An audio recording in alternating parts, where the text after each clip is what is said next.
You may not want to think about this just yet, but now is the time to get your child back into that bedtime routine before school starts. Dr. Jen Arnold and Dr. Louis Ortiz from Johns Hopkins All Children's Hospital join us to discuss how to spot sleep problems, when you should see a doctor, and of course some tips as we approach this point in summer when we need to switch things around. Welcome. How are you? Great to see you. We love when you're here, and I can't believe we're talking about the start of school already. It's crazy, right? It's coming around the corner, and now is the time to start getting ready, because I don't know if your kids are like my kids, but the summer has led to poor sleep routines, and so I've got to get them back into like a normal routine, and the earlier I start, the better chance of success. We were just this past weekend, we went out of town and my daughter's sleep schedule was up and she's still feeling it. So I can't even imagine the length of the summer break when they really develop those habits. Yeah. Where do you begin? What are some tips that people can use to kind of start thinking about bedtime routine and getting back in the swing of things?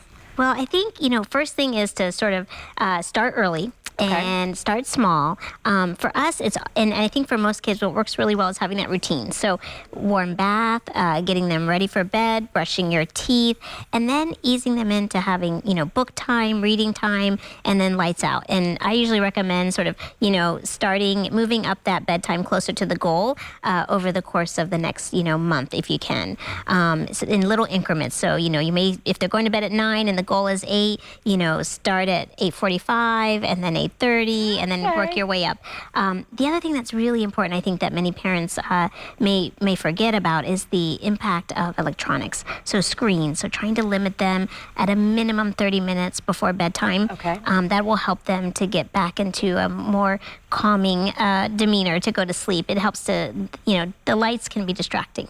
The other thing to think about too is caffeine and other things that might also increase their alertness. So decreasing caffeine as much as possible, especially closer to bedtime. And these are some of the things that are good to be reminded of, and definitely good tips. But maybe you have a child that you're worried about has sleep problems. Maybe they're not getting that restful sleep. And I want to get your thoughts on this, because you said you've seen everything under the umbrella when it comes to sleep issues. When should parents pick up the phone? So there's issues with not getting enough sleep and getting too much sleep, and sometimes they can be related to the same problem. So one common problem that I see in many patients with parents complaining that my child doesn't sleep enough or my child sleeps too much is sleep apnea.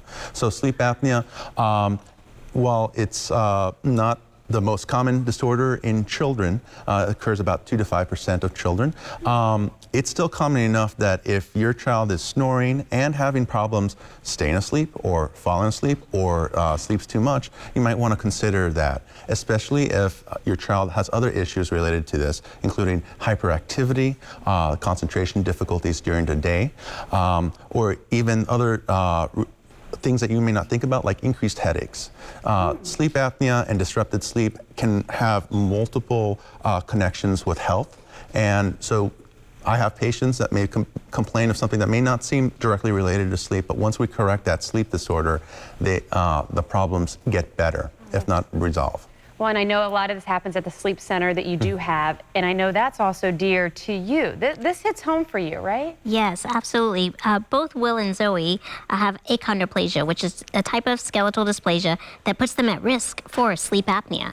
And so we knew from the moment that we brought Will home, actually, that he likely had it. I remember that first night in China in a hotel, my husband and I watching Will fall asleep, and he was working hard to breathe. He was even turning blue, snoring very loud. He clearly had severe sleep apnea. I remember my husband saying, "Oh, is he going to be okay tonight?" And I told him, I said, he's lived like this for 3 years. I don't think tonight's going to be that night that something bad happens, but we have to get him in for a sleep study.